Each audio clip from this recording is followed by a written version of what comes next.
Shalom chez vous et bon dimanche aussi. C'est le pasteur Adassa, votre humble servante.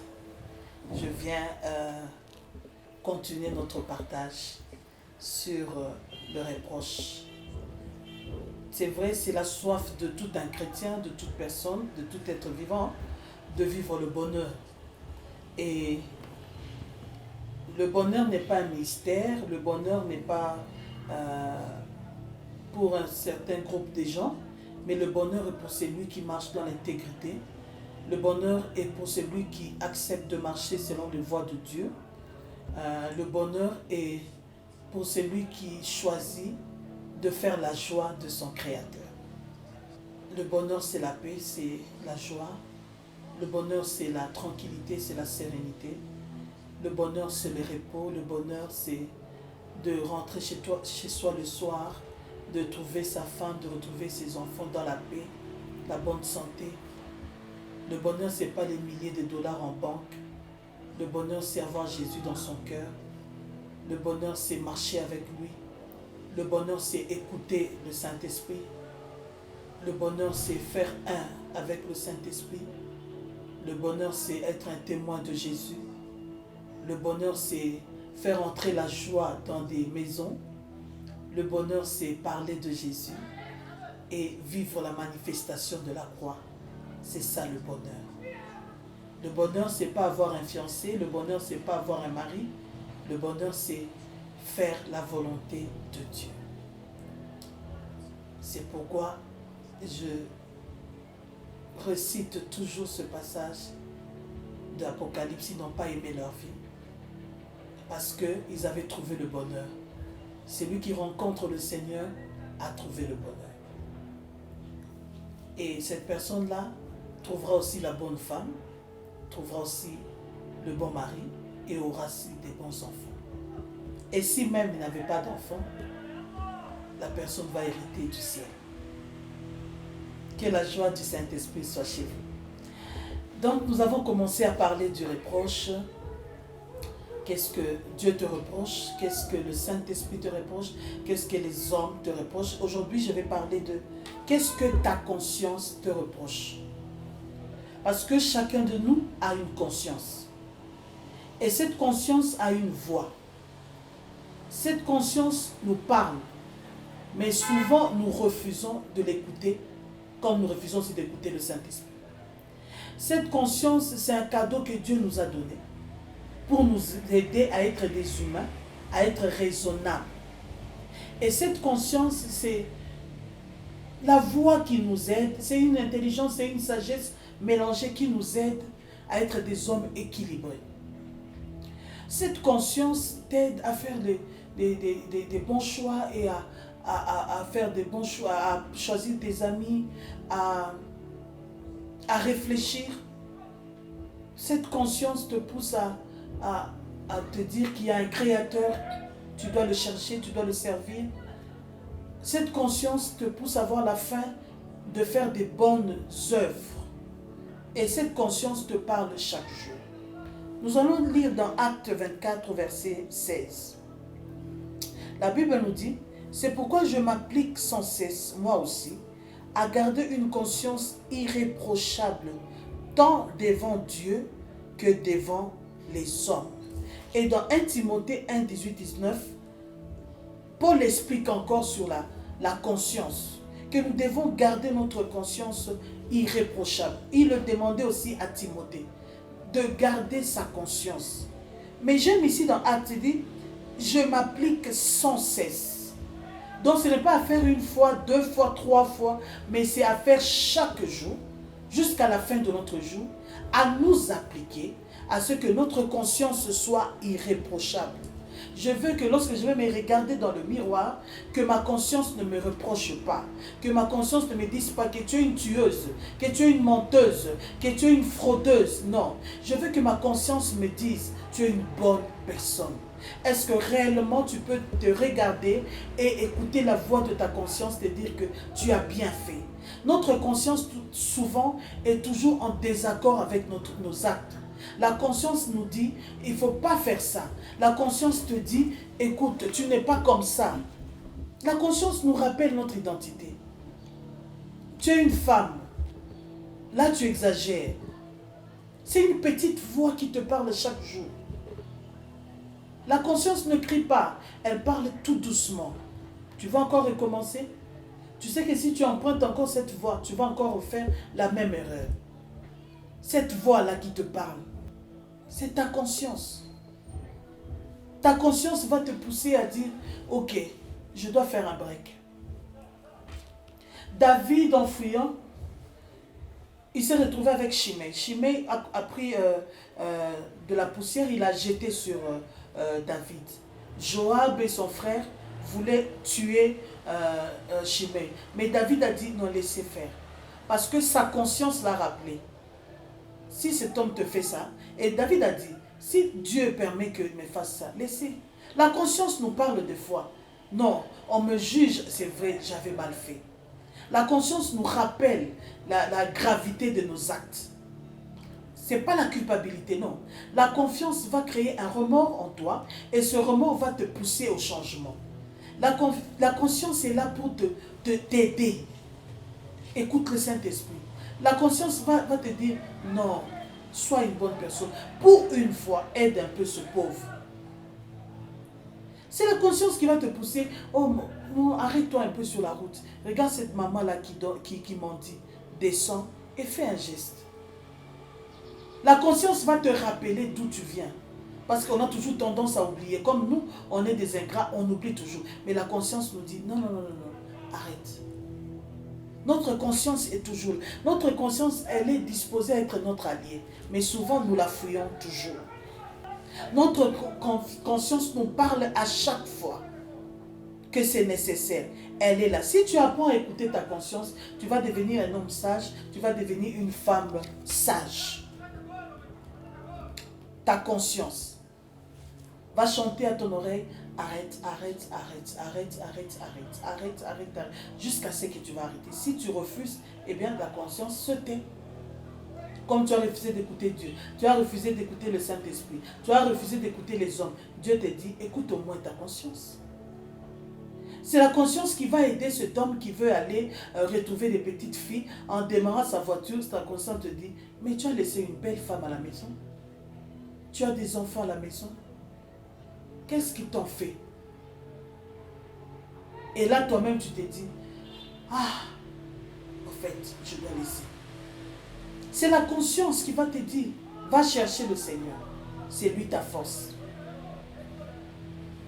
C'est notre conseillère. Et Paul dit, nous devons nous appliquer pour que cette conscience soit irréprochable. Il faut que ma conscience soit pure. C'est pourquoi la Bible dit, lorsque vous fâchez, ne dormez pas avec la colère. Il ne faut pas que ta conscience soit chargée. On t'a laissé un enfant d'autrui à éduquer, à élever. Et un bon cœur. Ta conscience va te dire, même si vous restez à deux, même s'il n'y a pas de caméra, de bien la traiter. Tu n'as pas besoin de prier pour traiter bien un enfant. Tu as besoin de ta conscience. Ta conscience va te dire, tu es un serviteur ici, tu travailles ici, tu es un employé, travaille bien pour que tu sois bien payé, ne touche pas aux histoires du patron, ne vole pas pour que tu sois bien coté. C'est ta conscience qui va t'aider.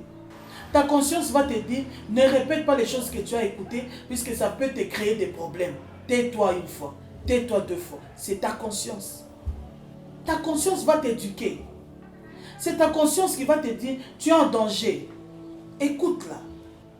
C'est ta conscience qui va te dire, est-ce que cette relation va t'amener au ciel? Réfléchis, mon ami. Depuis que tu as connu cet ami, comment est ta vie maintenant? Comment est ton intimité avec le Seigneur? Moi, j'aime beaucoup parler avec ma conscience. Elle nous parle.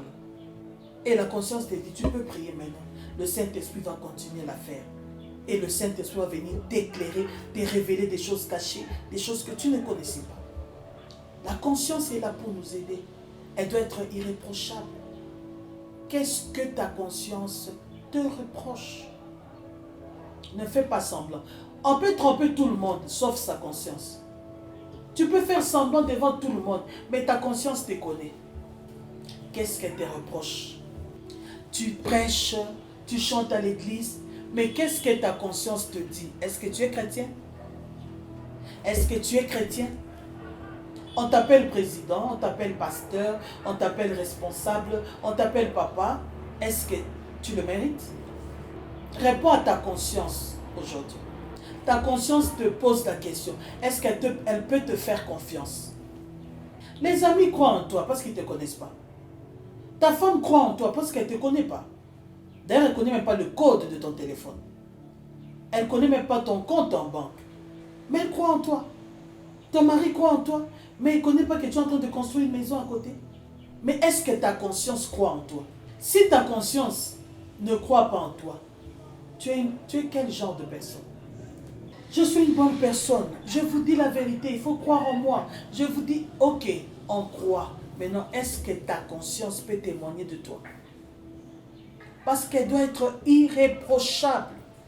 Applique-toi chaque jour à purifier ta conscience. Applique-toi chaque jour à poser des actes dignes de la foi. Parce que beaucoup ont trébuché, ont abandonné la foi à cause de leur conscience. Vous savez, un homme qui pêche ou bien qui vit dans l'impudicité ou bien qui a double vie, vous savez ce qui le fait fuir l'église? Ce ne sont pas les gens, ce ne sont pas les frères et sœurs, c'est sa conscience. Il quitte le premier banc, il commence à reculer. Il commence à reculer jusqu'à sortir de l'église. Pourquoi? Sa conscience lui dit, est-ce que tu mérites cette place vraiment? Toi-même, regarde ce que tu avais fait hier et la place dont tu occupes aujourd'hui. Toi-même, tu t'es dit, non, que je recule, que je m'assieds au deuxième rang. Troisième, quatrième, cinquième, sixième. Ta conscience te dit, tu ne mérites pas ici, sortons. Et tu sors. Je connais un homme qui avait trouvé sa femme en flagrant délit d'adultère. Et puis l'homme a demandé de l'eau à boire. On lui a donné, et puis l'homme s'est assis, il a commencé à prendre son eau. Et puis la femme et son amant sortent de la chambre. Le mari demande à sa femme, est-ce que tu peux me servir à manger? La femme tremblait. L'amant voulait sauter par la fenêtre. L'homme lui dit, non, habillez-vous et sortez par la grande porte. Vous êtes entré par la porte. Eh bien, sortez aussi par la grande porte, il n'y a pas de problème. L'amant est parti. La femme est restée, elle tremblait. Elle est entrée à la cuisine. Elle a réchauffé à manger, elle a amené à son mari, elle a servi, le mari a mangé, le mari s'est levé, le mari a remercié la femme, le mari est parti. Et puis la femme est restée, elle a commencé à faire ses valises. Le mari rentre tard la nuit et le mari lui dit, mais qu'est-ce qu'il y a? Tu veux partir où? Oh non, je vais partir. Le mari lui dit, mais il n'y a rien, moi je te pardonne. Vous savez que la conscience de la femme, après 1 mois, 2 mois, 3 mois, l'a poussé à quitter la maison. Sa conscience lui disait, ce que tu as fait à cet homme-là est terrible. Elle-même, elle a pris ses valises, elle est partie dans sa famille. Qu'est-ce qu'il y a avec ton mari? Elle n'arrive pas à parler. 2 jours, le mari la suit, mais je suis venue récupérer mon épouse. La femme a dit, cet homme c'est un sorcier, je ne parle pas avec lui. Mais qu'est-ce qu'il t'a fait? Non, je ne rentre pas avec lui, je vais rester ici. Je ne veux plus de ce mariage. Elle enlève l'anneau. Elle jette par terre, elle dit, je ne veux plus de ce mari. Qu'est-ce qu'il y a? L'homme a dit, moi je ne pars pas sans ma femme, je vais partir avec. La femme dit à ses parents, si vous me laissez partir avec cet homme, je vais me tuer. Qu'est-ce qu'il y a? L'homme était calme. Et puis la femme, elle-même, elle a commencé à raconter ce qu'elle avait fait. Sa maman lui dit, ne pars pas. Si tu pars, tu vas mourir.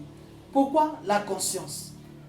L'homme a dit, mais c'est ma femme, je la pardonne. La femme a dit, je ne vais pas vivre avec ça dans la tête. Le premier évangéliste de notre vie, c'est notre conscience. Apprenons à l'écouter. Qu'est-ce que ta conscience te reproche? Il y avait un domestique qui voulait voler ses patrons. Il est entré dans la chambre, il a pris l'argent qu'il avait trouvé sur la table, il a refermé la porte, et puis il est retourné faire le travail. Il se disait, lorsqu'ils vont entrer, moi je vais sortir et puis partir avec l'argent. Il avait ça dans la poche. Mais sa conscience a commencé à lui rappeler les bienfaits de ses patrons. Mais toi, tu venais du village. On t'a accueilli ici. Est-ce que tu savais même parler? Non. Est-ce que tu savais même t'habiller? Non. Est-ce que La conscience a commencé à le rappeler, à le rappeler, à le rappeler. Et vous savez ce qu'il a fait? Lui-même, il est parti. Il est parti, il a encore ouvert la porte. Il a remis l'argent et il a continué son travail. Lorsque les boss sont rentrés, après avoir mangé, il vient, il s'agenouille, il dit, maman et papa, je vous demande pardon. Ah bon? Qu'est-ce qui s'est passé? En fait, je vous avais volé. Mais je me suis rappelé de tout ce que vous avez fait pour moi. J'ai dit non, vous ne méritez pas ça. Pardonnez-moi. J'avais pris l'argent qui était sur la table, mais j'ai déjà remis l'argent, mais je viens vous demander pardon. Qui a aidé? La conscience. Ne tue pas ta conscience, sinon tu vas mourir avant. Apprends à l'écouter et tu deviendras sage. La sagesse, c'est quoi? Le début de la sagesse, c'est la crainte de Dieu. Pour craindre Dieu, tu dois avoir la sagesse. Tu dois écouter ta conscience. Écoute ta conscience. C'est ton allié, c'est ton ami, c'est ta conseillère. Je voudrais que dans ce moment de confinement, nous revoyions notre marche. Le bonheur est à ta porte. Mais choisis de marcher dans l'intégrité. Choisis d'écouter les reproches que te fait ta conscience et tu vas vivre le bonheur de Dieu. Que la paix de Dieu qui surpasse toute paix soit votre partage. Que Dieu vous bénisse.